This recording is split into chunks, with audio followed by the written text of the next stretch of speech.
Yo les bros, bienvenue sur Spatule Bro, je suis le chef et on se retrouve aujourd'hui pour la petite review du fameux one-shot de Masashi Kishimoto himself.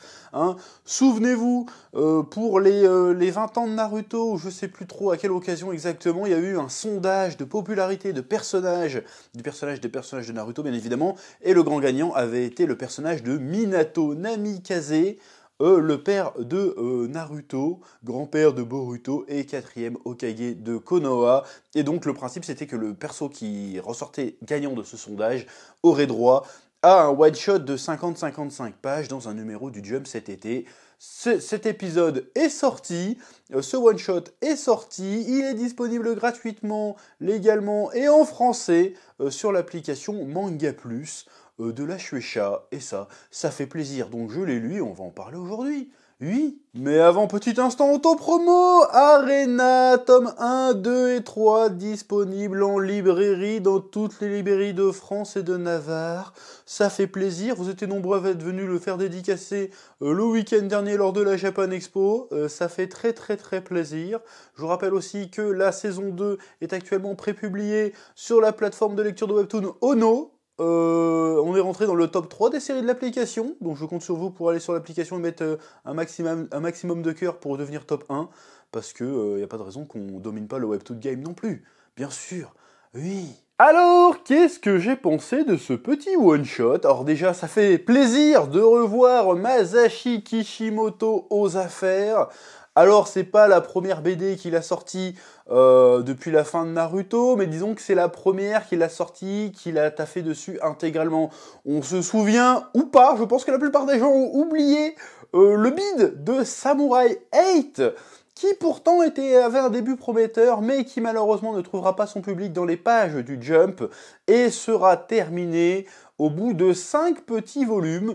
On en reparlera éventuellement, d'ailleurs on avait fait des reviews à l'époque, mais on en reparlera éventuellement de ces 4 de Samurai 8, parce que je trouve que ce sujet est intéressant, essayer de voir pourquoi ça a bidé, voilà.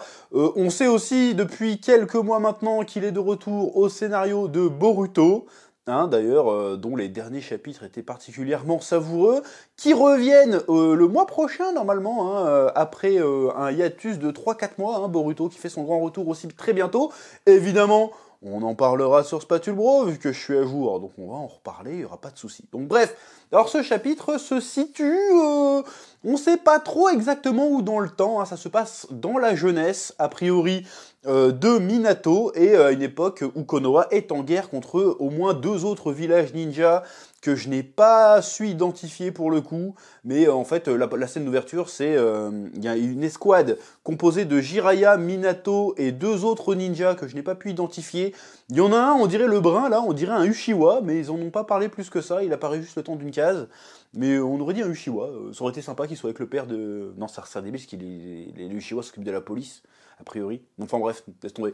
Donc, et là, on voit qu'ils se prennent des orbes démoniaques sur la tronche et qu'ils réussissent à s'échapper grâce à la technique de téléportation de Minato. Et du coup, on comprend que, enfin, Minato nous dit que, comme il a été témoin de la puissance des Biju durant cette guerre, il s'est dit, il va falloir que je crée une technique capable de produire une puissance au moins équivalente, enfin peut-être pas équivalente, mais une technique similaire qui m'inspire, une technique qui pourrait être puissante à base de pur chakra, et donc il va créer le Rasengan. Voilà, donc en gros ce chapitre c'est un petit peu c'est pas vraiment un chapitre préquel, mais on se concentre sur l'histoire d'amour entre Minato et Kushina, la mère de Naruto, qui était, vous le savez très bien et on le sait très bien dans ce chapitre, qui était l'ancien réceptacle de Kyuubi avant Naruto. Et donc, on nous apprend qu'il a créé le Rasengan pour l'enseigner à Kushina, pour que Kushina puisse affronter les autres bijoux. Parce qu'il y a un risque qu'elle soit, vu qu'ils sont en guerre permanente, il y a un risque qu'un jour elle soit déployée sur le terrain. Déjà, c'est assez marrant qu'elle l'a pas déjà été, vu qu'en face, ils n'hésitent pas à utiliser les bijoux comme ça en mode vas-y. Moi, j'ai toujours compris, alors encore une fois, ça fait un moment que j'ai pas lu Naruto, mais j'ai toujours compris que c'était en mode le dernier recours, quoi, les bijoux. Normalement, c'était, on les envoyait pas comme ça sur le champ de bataille en mode vas-y, on les balance, et puis all-in, on balance tout, quoi. C'est censé être une espèce de métaphore, une allégorie de l'armement nucléaire, normalement, les bijoux. Donc tu les sors pas comme ça dans un champ de bataille. Tu vois ce que je veux dire ou pas? Mais bon, là, c'est moi qui chipote comme d'habitude. En vrai, on s'en fout, c'est pas grave. Oui. Donc voilà, donc le plot de base, c'est Minato qui essaye de créer le Rasengan et en même temps, il y a Kushina de son côté qui essaye un peu de comprendre sa place dans le monde, de comprendre son objectif. Alors ok, elle sait très bien qu'elle est censée être le réceptacle de Kyuubi et qu'elle doit assumer ce rôle parce que c'est la tradition de son clan, parce que son clan a les meilleures techniques de scellement, je sais pas comment on dit, d'entrave, les meilleurs ninjutsu d'entrave. D'ailleurs, elle enseigne, quelle technique qu'elle enseigne à Minato. Alors on sait pas trop dans quel contexte elle l'enseigne à Minato d'ailleurs, c'est juste comme ça, ça n'a pas tellement expliqué. D'ailleurs leur histoire d'amour a été racontée dans le manga Naruto, mais de manière très résumée, quoi. Genre oui, ta mère elle avait un tempérament machin, c'est pour ça que je l'ai trouvé, voilà. Il n'y a pas eu de détails sur comment ça s'était fait. Là on en a un peu plus. Donc c'est sympa, c'est touchant. Il y a évidemment beaucoup de clins d'œil, beaucoup d'easter eggs. Hein, on a la scène où Jiraiya arrive et sépare les deux glaces pour en donner une à Minato. Oh, on a le clin d'œil. Pareil, on a le moment où Jiraiya essaye d'expliquer à Minato que oui, mais c'est parce que tu as du mal à malaxer ton chakra parce que tu ne prends pas en compte l'implantation de tes cheveux. C'est comme ça qu'il l'avait appris à Naruto aussi. Et puis en fait, il se rend compte que Minato a une double implantation capillaire. Je sais même pas si ça existe. Tu te dis, ah, d'accord, donc là c'est un peu rigolo. On voit Obito passer à un moment donné aussi. On a Tsunade qui fait son petit caméo aussi, en plus avec son collier et tout. Bon, elle a toujours le collier, mais t'as compris que tu vois l'époque où ça se passe, tu te dis, ouh, les dingueries ne sont pas encore arrivées. Alors, j'ai pas souvenir d'avoir vu Kakashi. Ça aurait été marrant de le voir. Je sais qu'on voit Obito passer à un moment donné, mais je crois pas qu'on voit Kakashi. Mais bon, c'est pas grave. Donc il y a des petits clins d'œil, des petites références plutôt sympathiques. Je pense notamment à la dernière case où tu vois Minato et Kushina qui sont sur le toit de la maison des Uzumaki. J'ai l'impression que c'est ça, une espèce d'observatoire bizarre, qui est le centre du saut en spirale qu'elle ne doit pas dépasser, qu'elle ne doit pas, le centre du secteur qu'elle ne doit pas, duquel elle ne doit pas sortir apparemment. Sur la dernière case, tu vois les trois portraits des premiers Hokage et juste après, tu vois Minato qui se retourne en train de sourire. Que tu vois, tu comprends qu'il va être le 4e Hokage. Voilà, c'était plutôt joli, plutôt rigolo. Il y a le moment où il déclare sa flamme en se faisant transpercer de tous les côtés. Bon, d'ailleurs, il est solide le gars parce que il se prend exactement les mêmes blessures 13 ans plus tard. Le gars, il décède. Mais là, il se prend le truc, il se fait ouvrir en deux de tous les côtés. Non, c'est bon, mes 3 pansements, t'inquiète, ça passe. Mais bon, c'est le délire. Après, j'y vois aussi un petit écho avec, comment dirais-je, il y a un petit écho avec le premier chapitre de Naruto aussi, hein, quand j'ai oublié le nom du gars qui lui fait voler le parchemin. Il dit de toute façon c'est qu'un démon renard. Il parlait à Iruka Sensei, il fait c'est un démon, de toute façon il a tué tes parents, de toute façon tout le monde le déteste et sa haine va faire qu'un jour ou l'autre il va se transformer en Kyuubi et il va détruire Konoha de toute façon. Et puis tu vois Naruto qui commence à s'énerver et Iruka il fait non c'est pas vrai, moi je l'aime bien ce petit, c'est le meilleur élève de l'école, voilà bref. Et là, il y a la même chose avec Kushina, qui perd le contrôle de Kyuubi assez facilement d'ailleurs, alors qu'elle était censée être, pour un clan censé être, encore une fois je chipote je sais, mais pour un clan censé être méga balèze, à dompter les bijoux et tout ça, l'autre, à peine elle marche en dehors du cercle, ah non je me transforme. Bon, et justement Kyuubi dans ce délire-là aussi, en train de lui dire, oui, de toute façon, t'es malheureuse, t'es prisonnière, vas-y, laisse recours à ta haine, tu vas pouvoir te venger de ce monde qui t'aime pas. Et finalement, fait non, parce que j'aime Minato et Minato m'aime, du coup, le pouvoir de l'amour me libérera et tu vas rester prisonnier. Et après, il y a Minato qui arrive dans son esprit, qui lui balance sa Rasengan. Alors, va falloir nous expliquer comment ça marche, ces histoires d'esprit, là, un peu chelou. Va falloir qu'il nous explique comment ça marche. Voilà. Bon, parce qu'on sait qu'après, ça a du sens qu'il puisse se projeter dans l'esprit de Kushina, si tu veux, dans son âme. Je sais pas trop ce que c'est, en fait, cette espèce de dimension bizarre. On va dire c'est son esprit, parce qu'après, il se sert de ça pour communiquer avec Naruto après. Mais quand même, c'est un peu chelou, ça n'a jamais été vraiment expliqué. Est-ce qu'il faut l'expliquer après en même temps? C'est une question qu'il faut se poser aussi. Est-ce que c'est forcément nécessaire de tout expliquer, hein? L'important finalement c'est la symbolique du truc. Hein, oui, voilà. Puis il y a toute cette symbolique autour de la spirale, autour du tourbillon, sachant que Naruto Uzumaki, bon Uzumaki c'est un rapport avec les spirales, hein, il me semble que c'est ça, d'où le signe du clan, que la vie finalement, c'est ça le message, la vie est un tourbillon, et que même si tu crois que ça fait toujours le même mouvement, en fait à chaque fois c'est un petit peu différent, et donc où va te mener ce tourbillon, que ce soit ce tourbillon d'émotions, ce tourbillon d'événements, ce tourbillon de tout en fait, de la vie en fait. Donc c'est un peu le délire de ce truc-là, et sachant en plus que derrière il y a la symbolique du Rasengan évidemment, qui était censée être une technique créée par le père de Naruto pour la mère de Naruto, et qui finalement sera maîtrisée et complétée aussi d'une certaine façon par Naruto.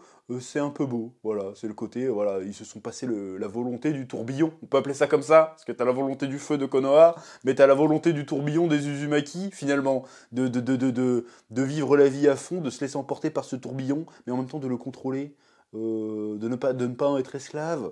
Donc je trouve la thématique intéressante. Bon, à un moment, il force un peu le bail, tu sens qu'il est en train de se branler, genre, c'est profond ce que j'écris, pourquoi pas, mais ça fonctionne plutôt bien. Voilà, franchement, c'était un bon petit one-shot qui n'est pas un indispensable en vrai, mais qui rajoute des petites précisions sur des personnages. Quoique, finalement, le personnage de Minato, on l'a quand même pas mal vu dans Naruto, mais au moins, on découvre un peu plus Kushina, qui a pas eu de. Qui a eu. Allez, elle a dû avoir 2 grandes scènes, Kushina, en prenant en compte le flashback de la naissance de Naruto et la rencontre avec Naruto au moment où il essaie de contrôler réellement Kyuubi. C'est tout en fait. Alors que là, on en apprend un petit peu plus. Voilà sur comment elle était traitée à Konoha et tout. D'ailleurs, c'est assez... comment dirais-je? Alors c'est certainement moi qui manque des informations, parce que ça fait un moment que j'ai pas lu Naruto. Mais c'est bizarre que la Kushina, elle soit parquée dans un coin, elle a pas le droit de sortir, et après, plus tard, Naruto, c'est bon. Vas-y, laissez-le vivre comme un cassos tout seul, sans parents, sans surveillance, sans rien. Il bouffe des ramen à tous les repas, il fait le con à l'école, on s'en bat les couilles, on le calcule pas. Mais par contre, Kushina, oula, elle est sortie de 3 mètres en dehors du truc, là, à part des gens. Oula, tu rentres. Et Naruto, tranquille. Alors c'est certainement parce que le saut que Minato a fait l'a renforcé, mais quand même, tu te dis, ouais, bah, c'est quand même un petit branleur, quoi, avec une bombe nucléaire dans le cul. Tu vas pas le laisser faire ce qu'il veut comme ça. Tu vois ce que je veux dire? Bon, il y a juste cette dichotomie, si on peut appeler ça comme ça, entre le traitement de Kushina et de Naruto qui est un petit peu bizarre, mais bon, ça fait partie des trucs. J'imagine que quand Naruto a commencé, il n'avait pas toute cette histoire en tête Kishimoto et qu'il a brodé autour. Et voilà. Mais à part ça, c'était sympathique, ça faisait plaisir de revoir du Kishimoto dans l'univers de Naruto, même si moi j'aimerais bien maintenant le voir ailleurs un petit peu. Hein. Bon, ok, Samurai 8, bon, c'était pas lui qui dessinait, mais Samurai 8 ça a bidé, mais je suis persuadé qu'il pourrait nous proposer autre chose que l'univers de Naruto. Voilà. C'est un peu dommage, j'ai l'impression que les mangaka d'aujourd'hui, les mangaka stars d'aujourd'hui, c'est des mecs d'un manga, tu vois. Tu vois ce que je veux dire? Parce que même Toriyama, il a fait plusieurs gros hits, tu vois. Il a fait Dragon Ball, mais avant ça, il a fait Dr. Slump, tu vois. Yoshiro Togashi, il a fait Hunter x Hunter, certes, mais avant, il avait quand même fait Yu Yu Hakusho. Alors que t'as l'impression qu'après Kishimoto, ça va être juste Naruto, Oda, ça sera juste One Piece. Et bon, après, il n'y a pas que eux, hein, mais même, comment il s'appelle? Korikoshi. Putain, comment il s'appelle le mec de My Hero Academia? Horikoshi, je crois. Horikoshi, pareil, tu sens que ça va être un gars qui va faire que My Hero Academia, tu vois. Après, j'en sais rien, j'espère qu'il fera autre chose. Mais tu te dis, ouais, c'est des mecs, un manga, un mec, tu vois. Même Kentaro Miura, il a pas fait que Berserk, hein. Tu vois. Donc je pense que Masashi Kishimoto, il peut encore faire un banger. Je le sens. Bon, Boruto, c'est très bien. Mais fais un nouveau truc, tu sais, dans un autre univers complètement. Tu vois ce que je veux dire? Oui. Bref, c'était un chapitre, un one-shot plutôt sympathique. Apparemment, il laisse entendre qu'il risquerait d'avoir d'autres one-shots du genre. Alors, est-ce que ça continuera l'histoire de Kushina et Minato, ou bien ça s'intéressera à d'autres personnages de l'univers Naruto, hein, tout en sachant qu'il y en a pléthore, hein, des personnages de Naruto qui pourraient avoir des one-shots à peu près intéressants à raconter. Donc on verra bien dans l'avenir, en tout cas ça fait plaisir que la même semaine on a eu du One Piece, on a eu du Naruto dans le Jump, Et on a même eu du Bleach en animé, j'ai envie de dire, je suis de retour en 2005, là, c'est incroyable. Bref, c'était franchement cool. Je vous laisse le soin de me dire en commentaire ce que vous avez pensé de ce petit one-shot, ce que vous avez pensé de cette review, de mettre un petit pouce bleu, et je vous dis à très bientôt sur Spatule Bro pour de nouvelles vidéos, sachant qu'il va y en avoir pas mal ces derniers temps, parce que j'ai raté une semaine avec la Japan Expo, donc on va rattraper tout ça. Oui,